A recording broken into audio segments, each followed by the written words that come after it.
Welcome to the channel. हम अक्सर अपनी डे टू डे लाइफ में इस तरह के सेंटेंसेस बोलते हैं, जैसे तुम किसी से कम नहीं हो, वो बोलने में किसी से कम नहीं है, वो मेहनत में किसी से कम नहीं है, उसका जज्बा किसी से कम नहीं है, वो दोस्ती निभाने में किसी से कम नहीं है।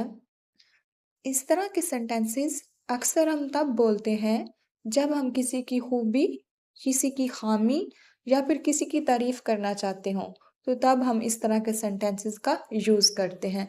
ठीक इसी तरह अगर हमें बोलना हो, ऐसे तो तुम बीमार पड़ जाओगे, ऐसे तो तुम्हारा टाइम ज़ाया होगा, ऐसे तो लोग तुम्हें संजीदा नहीं लेंगे, ऐसे तो काम कभी मुकम्मल नहीं होगा, ऐसे तो तुम फेल हो जाओगे। तो इस तरह के सेंटेंसेस भी हम अक्सर यूज़ करते हैं।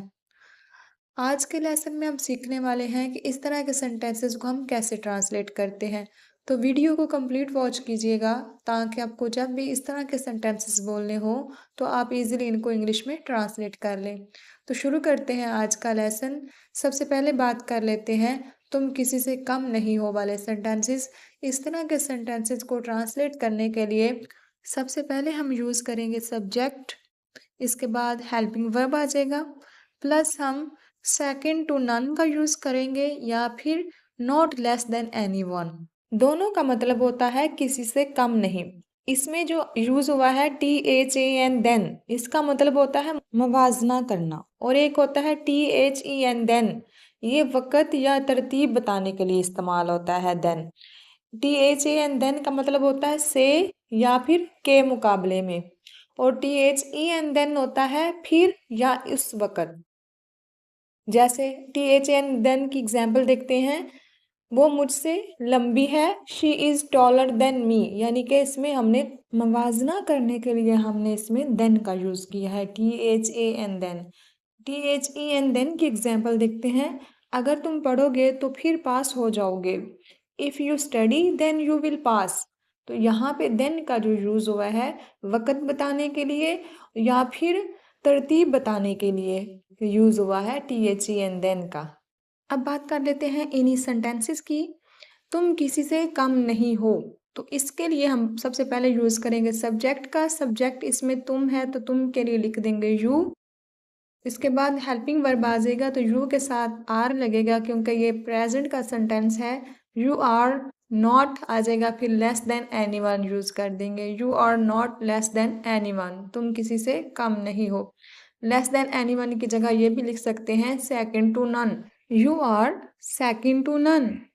इसी तरह अगर हमें बोलना हो तुम्हारी मेहनत किसी से कम नहीं, your hard work is not less than anyone, वो काबिलियत में किसी से कम नहीं, he is not less than anyone in talent, तुम्हारी कोशिश किसी से कम नहीं, your effort is not less than anyone. Second to none का यूज़ हम ज़्यादातर उन सेंटेंसेस में करते हैं जिनमें हम पॉजिटिव बात करते हैं, जिनमें हम तारीफ़ करते हैं, लेकिन नॉट लेस देन एनीवन का यूज़ हम पॉजिटिव नेगेटिव दोनों सेंटेंसेस में कर सकते हैं। तो इसलिए नॉट लेस देन एनीवन का यूज़ ज़्यादा किया जाता है। लेकिन इस लेसन में तमाम सेंटेंसेस पॉजिटिव हैं, तो इनमें भी हम इन तमाम सेंटेंसेस में सेकंड टू नन का भी यूज़ कर सकते हैं, क्योंकि इन तमाम सेंटेंसेस में तारीफ़ या काबिलियत बयान की गई है या किसी की खूबी बयान की गई है।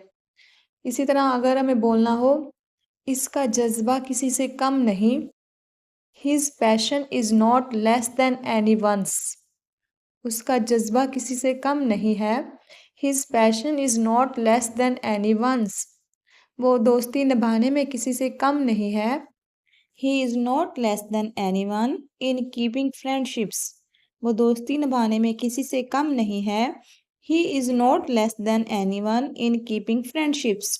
हेल्पिंग वर्ब का यूज़ हम सेंटेंस के हिसाब से करेंगे। अगर तो हमारा सेंटेंस प्रेजेंट में होगा तो हम इज़ आर एम का यूज़ करेंगे, और अगर ये पास्ट में होगा तो हम वॉज वर्ब का यूज़ करेंगे।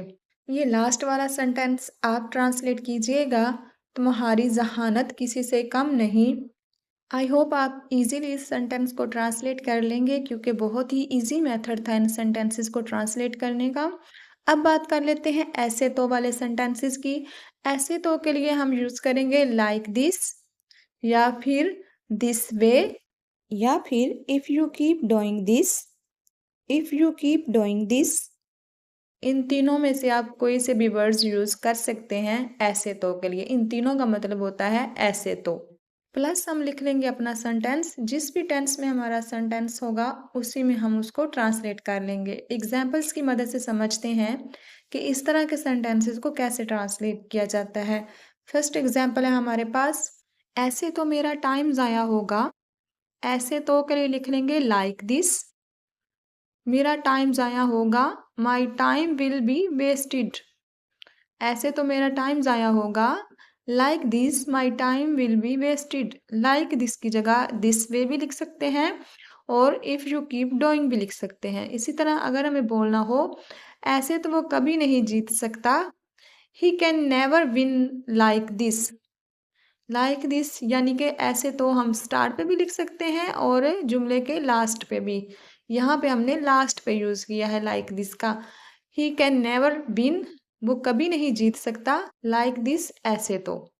या ये शुरू में भी लिख सकते हैं लाइक दिस ऐसे तो, ही कैन नेवर विन, वो कभी नहीं जीत सकता।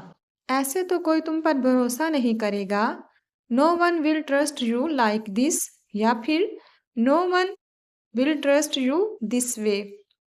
ऐसे तो तुम फेल हो जाओगे, you will fail like this, या फिर लाइक दिस की जगह दिस वे।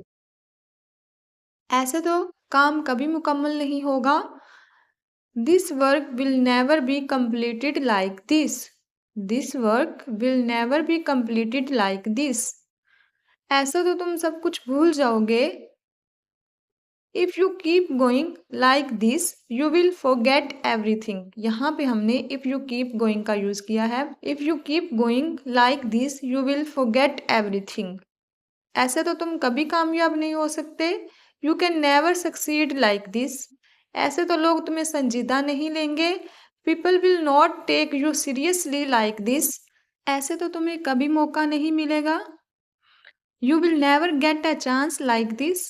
ऐसे तो तुम्हें कभी मौका नहीं मिलेगा, you will never get a chance like this.